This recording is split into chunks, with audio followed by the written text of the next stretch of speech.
السلام علیکم پیارے دوستو، آج ہم آپ کے سامنے پیش کرنے جا رہے ہیں حضرت محمد مصطفیٰ صلی اللہ تعالی علیہ وسلم کا ایک ایسا واقعہ جسے سن کر آپ کی آنکھوں سے بھی آنسو آ جائیں گے۔ جی ہاں دوستو، پیارے نبی حضرت محمد مصطفیٰ صلی اللہ تعالی علیہ وسلم اور ایک بوڑھی عورت کا واقعہ، جس میں ایک بوڑھی عورت مکہ کو چھوڑ کر جا رہی ہوتی ہے سرکار دو جہان صلی اللہ تعالی علیہ وسلم کے ڈر سے۔ وہ بوڑھی عورت حضور صلی اللہ تعالی علیہ وسلم سے بہت بغض رکھتی ہے اور ان کے بارے میں برا بھلا کہتی ہے، وہ بھی سرکار کے سامنے ہی۔ پھر سرکار دو جہان صلی اللہ تعالی علیہ وسلم کیا کرتے ہیں، یہ دیکھ کر اس بوڑھی عورت کے آنکھوں میں آنسو آ جاتے ہیں۔ پیارے دوستو، اس واقعے کو سن کر آپ کی آنکھوں میں بھی آنسو آ جائیں گے کہ ہمارے سرکار صلی اللہ تعالی علیہ وسلم کا اخلاق، ہمارے سرکار کی سیرت کتنی اعلیٰ و افضل ہے۔ تو میری آپ سے گزارش ہے کہ آپ اس واقعے کو مکمل طریقے سے سمجھنے کے لیے اس ویڈیو کو پورا ضرور دیکھیں۔ جب اللہ کے رسول صلی اللہ تعالی علیہ وسلم نے اللہ کا پیغام دنیا کو سنایا کہ اللہ کے سوا کوئی عبادت کے لائق نہیں ہے، اللہ ہی معبود ہے اور میں محمد اللہ کا رسول ہوں، تو یہ سن کر مکے والے اللہ کے رسول صلی اللہ تعالی علیہ وسلم پر ظلم کرنے لگے، ان کی توہین کرنے لگے، کوئی پتھر مارنے لگا، کوئی جادوگر کہنے لگا۔ لیکن اللہ کے رسول صلی اللہ تعالی علیہ وسلم اللہ کے دین کے لیے ہر دکھ تکلیف کو برداشت کر کے اللہ کے دین کی تبلیغ کر رہے تھے۔ ایک دن آپ حضرت محمد مصطفیٰ صلی اللہ تعالی علیہ وسلم نے دیکھا کہ ایک بوڑھی عورت اپنا سامان باندھ کے اپنے دروازے پر بیٹھی ہوئی تھی، اور اس نے سنا تھا کہ مکے میں کوئی جادوگر آیا ہے، وہ جس سے ملتا ہے اس کا دین چھین لیتا ہے۔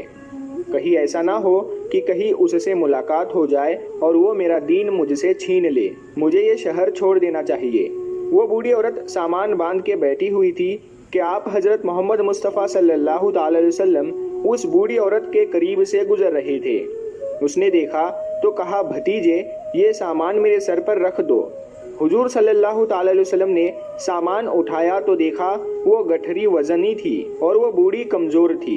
تو آپ فرمانے لگے کہ اماں یہ سامان تو بہت بھاری ہے اور آپ بوڑھی ہو چکی ہے، اگر آپ کو اعتراض نہ ہو تو کیا میں آپ کا سامان اٹھا کر آپ کی منزل تک آپ کو پہنچا دوں؟ تو وہ بوڑھی عورت آپ صلی اللہ تعالی علیہ وسلم سے مسکرا کر کہنے لگی، اے نوجوان، اس سے بڑی مہربانی کیا ہوگی؟ تو اللہ کے رسول صلی اللہ تعالی علیہ وسلم نے اس بوڑھی عورت کا سامان اپنے کندھے پر اٹھائے اس کے ساتھ چلنے لگے۔ ابھی آپ صلی اللہ تعالی علیہ وسلم اور وہ بوڑھی عورت ساتھ ساتھ چل رہے تھے،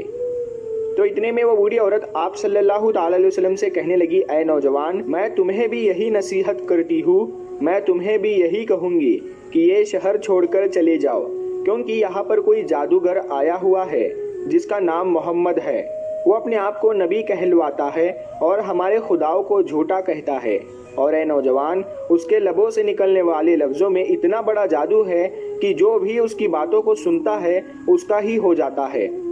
وہ اس پر ایمان لے آتا ہے۔ اس کے بعد وہ بوڑھی عورت کہنے لگی، اے نوجوان شخص، میں نے پوری زندگی اپنی بتوں کی عبادت کی ہے،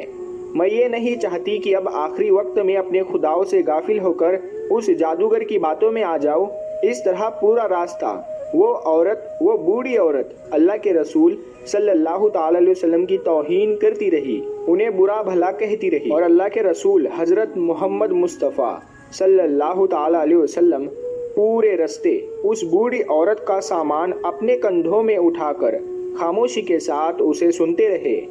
جب اس بوڑھی عورت کی منزل آ پہنچی تو اللہ کے رسول صلی اللہ تعالی علیہ وسلم نے اس کا سامان اس کے سپرد کیا اور آپ صلی اللہ تعالی علیہ وسلم وہاں سے جانے لگے۔ تو وہ بوڑھی عورت پوچھنے لگی، اے نوجوان، کون ہو تم نے اپنا نام تو بتایا ہی نہیں۔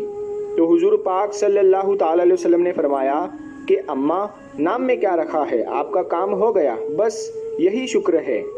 پھر سے وہ بوڑھی عورت کہنے لگی، نہیں، تم مجھے اپنا نام بتاؤ، میں اپنے گھر والوں کو بتاؤں گی کہ ایک نوجوان شخص مجھے ایسا بھی ملا تھا جس نے میری مدد کی۔ تو اللہ کے رسول صلی اللہ تعالی علیہ وسلم نے فرمایا، اے اماں، پورا راستہ جس محمد کی تم توہین کر رہی تھی، جسے تم برا بھلا کہہ رہی تھی، وہ محمد رسول اللہ میں ہی ہوں۔ اس بوڑھی عورت نے جیسے ہی آپ کے چہرے کا نور اور آپ کے اخلاق کو دیکھا تو وہ آپ صلی اللہ تعالی علیہ وسلم کے قدموں پر گر گئی اور کہنے لگی میں نے اپنی پوری زندگی میں آپ جیسا شریف اور نیک انسان نہیں دیکھا۔ آپ کے چہرے کا نور بتاتا ہے، آپ کا اخلاق یہ گواہی دیتا ہے کہ آپ کبھی جھوٹ نہیں کہیں گے۔ اگر آپ یہ فرما رہے ہیں کہ آپ اللہ کے رسول ہیں تو یقیناً یہ سچ ہوگا۔ آپ مجھے معاف کیجئے گا۔ اور اسی وقت وہ بوڑھی عورت آپ صلی اللہ تعالیٰ علیہ وسلم کی نبوت کی گواہی دے کر کلمہ پڑھ کر مسلمان ہو گئی، اور وہ عورت واپس آ کر مکے میں آ کر رہنے لگی۔